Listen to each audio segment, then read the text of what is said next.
నిజం గెలవాలి భువనేశ్వరమ్మ తల నిజం గెలిచిన వీటన్నిటినీ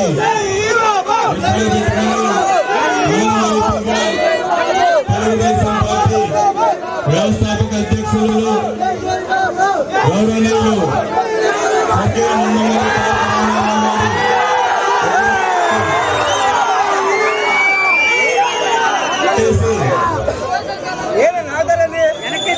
ఈ కార్యక్రమానికి వచ్చేసిన నందమూరి నటసింహం బాలకృష్ణ గారికి, అదేవిధంగా రాష్ట్ర పార్టీ అధ్యక్షులు శ్రీనివాసరావు గారికి,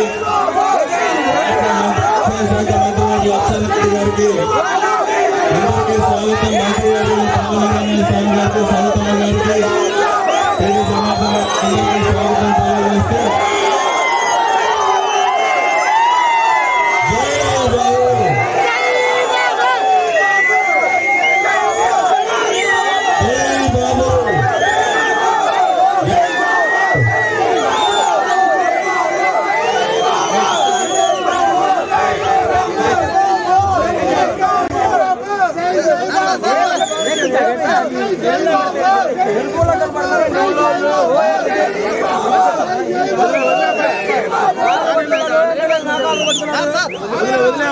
దాని గురించి